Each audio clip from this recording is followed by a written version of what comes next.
Bienvenue dans ce Deep Dive. Aujourd'hui, on plonge dans la théorie de l'intelligence artificielle générale, l'AGI. Notre mission, si on l'accepte, démystifier un peu ce concept. Qu'est-ce que c'est vraiment, cette IA de niveau humain? Et comment ça se compare à ce qu'on a déjà? Quelles questions ça soulève? Alors, allons-y. Oui, tout à fait. C'est explorer une ambition majeure de la recherche en IA, créer des machines avec une intelligence comparable à la nôtre. Capable d'apprendre, de comprendre, d'appliquer ça à n'importe quelle tâche. D'accord. Donc l'AGI, ce serait cette IA hypothétique, c'est important de le dire, et qui serait l'égale de l'humain cognitivement parlant, voire consciente potentiellement. Potentiellement, oui, bien que la conscience soit encore un autre débat immense. Mais la grosse différence avec aujourd'hui, c'est la généralité. Justement, c'est quoi la différence clé avec mon smartphone ou les algos de recommandation classiques? Ce qu'on a partout là, c'est l'ANI, l'IA étroite ou faible. Elle peut être excellente, mais pour une seule chose, la reconnaissance faciale, les échecs, la traduction. Elle ne transfère pas ses compétences. Elle comprend pas le monde au sens large, quoi. Ok, donc très spécialisé. Voilà.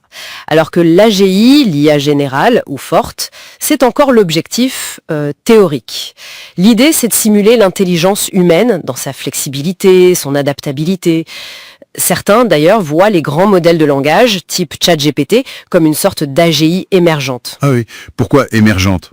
Parce qu'ils montrent des capacités très larges, étonnamment transversales, mais bon, ce n'est pas encore la vraie généralisation, la compréhension profonde. D'accord, je vois. Et après l'AGI, il y a encore autre chose? Oui, alors là, on entre dans le plus hypothétique, l'AGI, la super-intelligence. Une IA qui nous dépasserait, mais alors, dans tous les domaines. La fameuse singularité dont on entend parfois parler. Exactement. C'est souvent lié à cette idée. Un point de bascule potentiellement vertigineux. C'est clair. Mais cette idée d'AGI, elle n'est pas si récente. Si, Turing déjà. Ah non, pas du tout.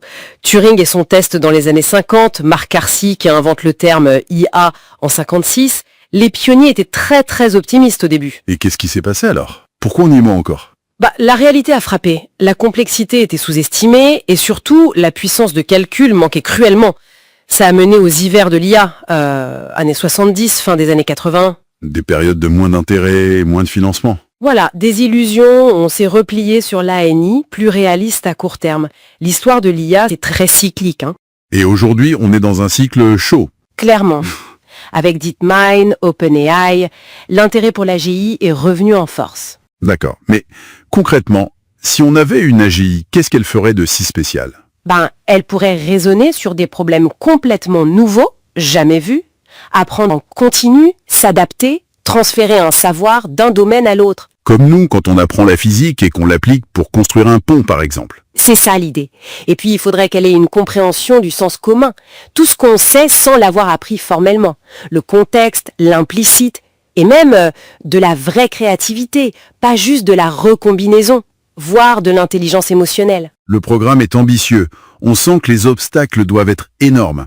C'est quoi les principaux blocages actuels? Oh là oui, ils sont nombreux. Déjà, la puissance de calcul et l'énergie nécessaire. C'est colossal.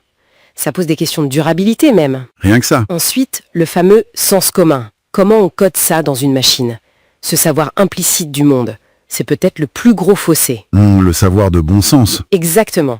Il y a aussi des défis plus techniques, comme l'oubli catastrophique. C'est-à-dire? Comment faire pour qu'une IA apprenne du neuf, sans écraser, sans oublier ce qu'elle savait avant? C'est pas trivial. Et puis, soyons honnêtes, on ne comprend pas parfaitement notre propre intelligence, ni la conscience. Difficile de répliquer ce qu'on ne maîtrise pas. C'est vrai. On touche aux limites de notre propre connaissance. Et ça, c'est sans parler des défis éthiques et de sécurité. Ah oui, j'allais y venir. Les boîtes noires, par exemple. Oui, comprendre pourquoi l'IA prend telle ou telle décision, l'opacité, les biais qu'elle pourrait intégrer. Et surtout, comment s'assurer qu'une AGI partage nos valeurs. Le problème de l'alignement, c'est crucial. L'alignement, s'assurer qu'elle reste bénéfique pour l'humanité. En gros, oui. Et la responsabilité en cas de problème, les risques existentiels si ça dérape. C'est des questions fondamentales. Fondamentales et vertigineuses. Imaginons qu'on y arrive malgré tout. L'impact sur la société, ça serait quoi? Ouf, probablement une transformation radicale, difficile même à imaginer complètement. On parle d'automatisation possible de presque tout, y compris les métiers intellectuels, créatifs. Même les plus qualifiés. Potentiellement, oui. Ce qui pourrait creuser les inégalités de façon dramatique, mais ça nous forcerait aussi à tout repenser. Le travail, l'éducation, la valeur économique elle-même. Et même notre place, notre identité, si on n'est plus l'espèce la plus intelligente. C'est peut-être ça la question la plus profonde, oui.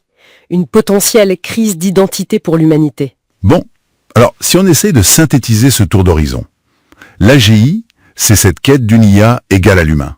C'est fascinant, mais ça reste lointain. Beaucoup d'obstacles techniques, éthiques, de sécurité. C'est exactement ça. Une aventure scientifique incroyable, mais qui, au fond, nous pose beaucoup de questions sur nous-mêmes. Qu'est-ce que notre propre intelligence? Quelles valeurs on veut promouvoir? Quel avenir on construit avec ces outils? En cherchant à créer l'AGI, on se scrute nous-mêmes en quelque sorte. Tout à fait. C'est un miroir puissant. Et pour laisser une question en suspens, si on y arrive un jour à créer cette AGI, comment on s'assure qu'elle incarne le meilleur de nous et pas nos défauts? Et comment nous, humains, on pourrait redéfinir notre valeur dans un monde où l'intelligence la plus pointue ne serait peut-être plus la nôtre? Vaste question, qui montre bien que le sujet dépasse largement la seule technologie.